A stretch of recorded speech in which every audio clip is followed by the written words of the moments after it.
Bismillahirrahmanirrahim. Assalamualaikum warahmatullahi wabarakatuh. Sahabat yang beriman, ketahuilah bahwa hati adalah ibarat sebuah benteng. Setan sebagai musuh kita selalu ingin memasuki benteng tersebut. Setan senantiasa ingin memiliki dan menguasai benteng itu. Tidak mungkin benteng tersebut bisa terjaga selain adanya penjagaan yang ketat pada pintu-pintunya. Pintu-pintu tersebut tidak bisa terjaga kecuali jika seseorang mengetahui pintu-pintu tadi. Setan tidak bisa terusir dari pintu tersebut kecuali jika seseorang mengetahui cara setan memasukinya. Cara setan untuk masuk dan apa saja pintu-pintu tadi adalah sifat seorang hamba dan jumlahnya amatlah banyak. Dan inilah pintu-pintu yang merupakan pintu terbesar yang setan bisa memasukinya. Pintu pertama, ini adalah pintu terbesar yang akan dimasuki setan, yaitu hasud atau dengki dan tamak. Jika seseorang begitu tamak pada sesuatu, ketamakan tersebut akan membutakan, membuat tuli dan menggelapkan cahaya kebenaran, sehingga orang seperti ini tidak lagi mengenal jalan masuknya setan. Begitu pula jika seseorang memiliki sifat hasud, setan akan menghias-hiasi sesuatu seolah-olah menjadi baik sehingga disukai oleh syahwat, padahal hal tersebut adalah sesuatu yang mungkar. Pintu kedua, ini juga adalah pintu terbesar, yaitu marah. Ketahuilah, marah dapat merusak akal. Jika akal lemah, pada saat ini tentara setan akan melakukan serangan dan mereka akan menertawakan manusia. Jika kondisi kita seperti ini, minta perlindunganlah pada Allah. Rasulullah SAW bersabda, "Idza ghadaba rajulu faqala a'udzu billahi syakana ghadabahu." Jika seseorang marah, lalu dia mengatakan a'udzu billah, aku berlindung pada Allah, maka akan redamlah marahnya. Syekh Al-Albani mengatakan bahwa hadis ini sahih. Pintu ketiga, yaitu sangat suka menghias-hiasi tempat tinggal, pakaian dan segala perabotan yang ada. Orang seperti ini sungguh akan sangat merugi karena umurnya hanya dihabiskan untuk tujuan ini. Pintu keempat, yaitu kenyang karena telah menyantap banyak makanan. Keadaan seperti ini akan menguatkan syahwat dan melemahkan untuk melakukan ketaatan pada Allah. Kerugian lainnya akan dia dapatkan di akhirat sebagaimana dalam hadis, fa inna aksarohum siba'an fid dunya atwaluhum ju'an yaumal qiyamah. Sesungguhnya orang yang lebih sering kenyang di dunia, dialah yang akan sering lapar di hari kiamat nanti. Hadis riwayat Tirmizi. Pintu kelima, yaitu tamak pada orang lain. Jika seseorang memiliki sifat seperti ini, maka dia akan berlebih-lebihan memuji orang tersebut, padahal orang itu tidak memiliki sifat seperti yang ada pada pujiannya. Akhirnya dia akan mencari muka di hadapannya, tidak mau memerintahkan orang yang disanjung tadi pada kebajikan dan tidak mau melarangnya dari kemungkaran. Pintu keenam, yaitu sifat selalu tergesa-gesa dan tidak mau bersabar untuk perlahan-lahan. Padahal terdapat sebuah hadis dari Anas di mana Rasulullah SAW bersabda, "At-ta'ani minallah wal ujlatu minasyaiton." Sifat perlahan-lahan atau sabar berasal dari Allah, sedangkan sifat ingin tergesa-gesa itu berasal dari setan. Hadis riwayat Abu Ya'la. Pintu ketujuh, yaitu cinta harta. Sifat seperti ini akan membuat berusaha mencari harta bagaimanapun caranya. Sifat ini akan membuat seseorang menjadi bakhil atau kikir, takut miskin dan tidak mau melakukan kewajiban yang berkaitan dengan harta. Pintu kedelapan, yaitu mengajak orang awam supaya ta'assub atau fanatik pada mazhab atau golongan tertentu, tidak mau beramal selain dari yang diajarkan dalam mazhab atau golongannya. Pintu kesembilan, yaitu mengajak orang awam untuk memikirkan hakikat atau kaifiyah zat dan sifat Allah yang sulit digapai oleh akal mereka. sehingga membuat mereka menjadi ragu dalam masalah paling urgent dalam agama ini, yaitu masalah akidah. Pintu ke-10, yaitu selalu berburuk sangka terhadap muslim lainnya. Jika seseorang selalu berburuk sangka atau bersuudzon pada muslim lainnya, maka dia akan selalu merendahkannya dan selalu merasa lebih baik darinya. Seharusnya seorang mukmin selalu mencari uzur dari saudaranya, berbeda dengan orang munafik yang selalu mencari-cari aib orang lain. Sahabat yang beriman, itulah 10 pintu-pintu setan. Semoga kita dapat mengetahui pintu-pintu ini dan semoga kita diberi taufik oleh Allah untuk menjauhinya. Amin. Wallahu a'lam. Wassalamualaikum warahmatullahi wabarakatuh.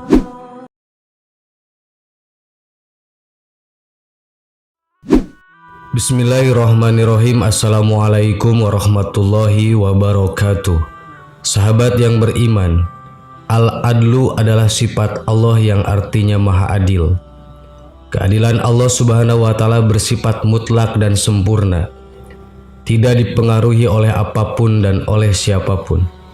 Segala yang Allah ciptakan mempunyai kelebihan dan kekurangan. Itu semua sudah diperhitungkan oleh Allah dengan matang. Semua yang Allah ciptakan sesuai dengan kodrat dan jenis makhluk tersebut, baik manusia, hewan, malaikat, tumbuhan, dan jin sekalipun mempunyai kelebihan dan kekurangan. Setan dan sebagian jin yang ingkar kepada Allah Subhanahu wa Ta'ala menjadi makhluk yang menyesatkan. Tipu daya mereka akan terus dilakukan dengan tujuan menjerumuskan manusia ke lembah kemaksiatan.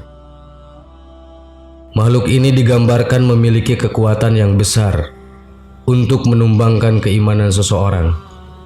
Dikisahkan bahwa setiap hari mereka mengirim pasukan untuk menggoda manusia agar berbuat kejahatan.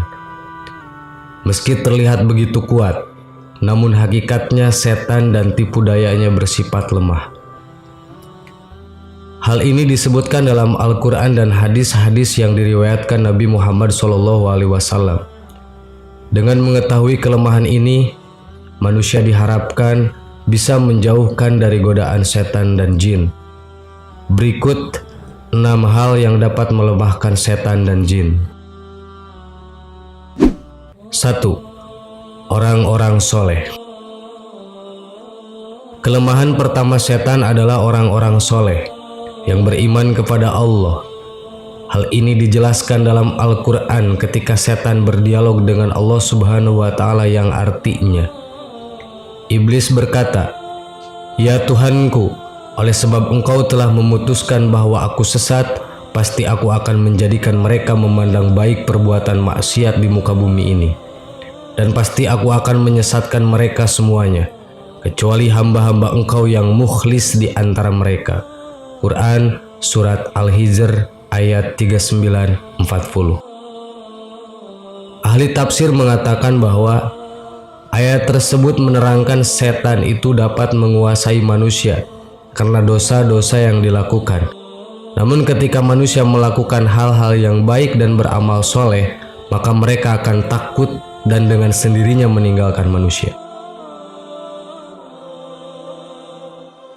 2. Ketangguhan iman Umar bin Khattab. Setan dan jin juga sangat takut dengan salah satu khulafaur rasyidin, yaitu Umar bin Khattab. Dalam sebuah riwayat dijelaskan bahwa jika setan atau jin berjalan dan harus berpas-pasan dengan Umar, maka mereka memilih untuk memilih jalan lain. Mereka tidak berani jika harus berhadapan muka dengan Umar bin Khattab.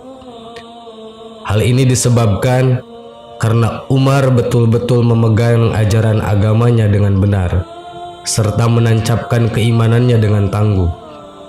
Hal ini membuat setan ketakutan dan membuat mereka lari.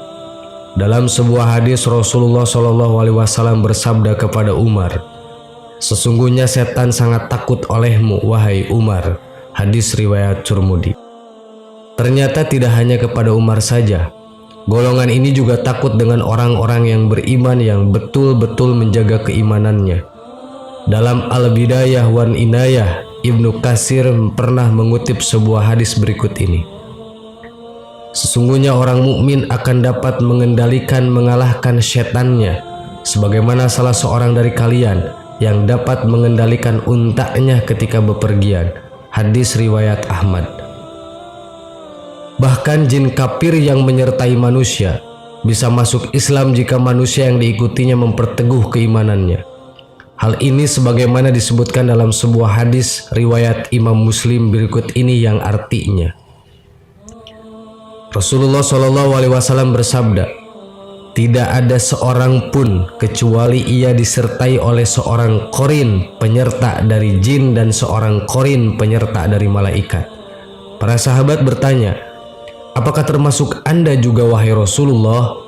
Rasulullah menjawab, iya termasuk saya. Hanya saja Allah menolong saya sehingga jin itu masuk Islam.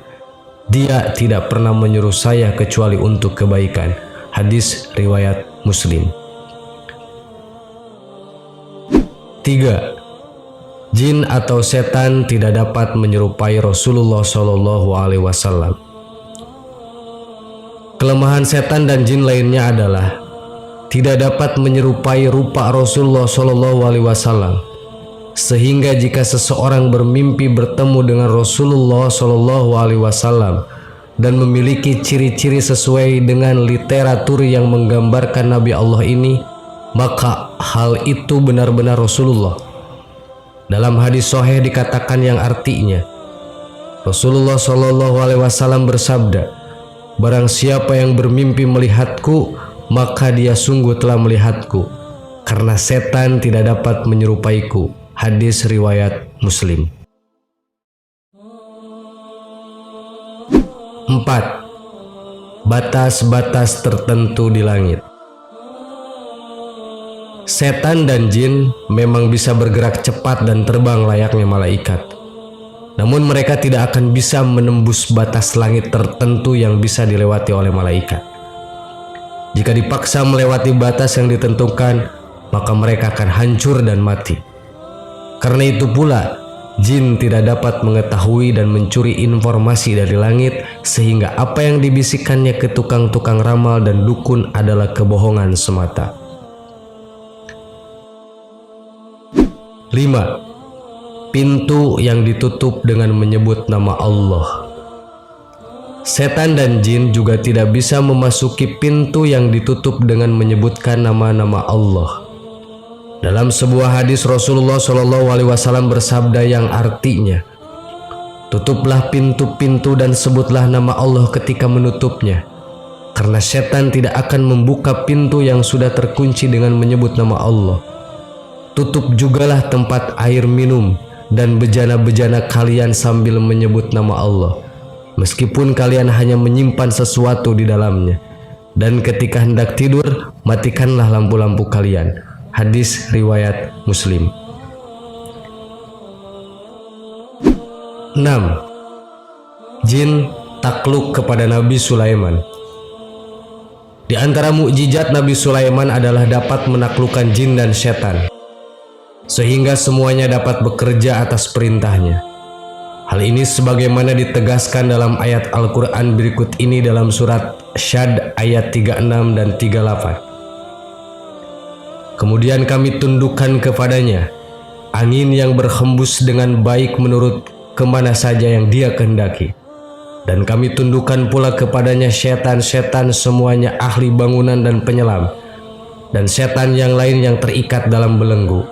Quran surat Syad ayat 36 dan 38. Mukjizat ini diberikan kepada Nabi Sulaiman sebagai pengabulan atas doanya yang mengatakan, dan berikanlah kepadaku kerajaan yang tidak diberikan kepada seseorang setelahku.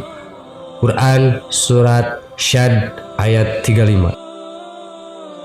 Doa Nabi Sulaiman ini menyebabkan Rasulullah tidak jadi untuk mengikat jin yang datang melemparkan anak panah ke muka beliau. Dalam sebuah hadis Muslim dikatakan dari Abu Darda berkata, suatu hari Rasulullah SAW bangun.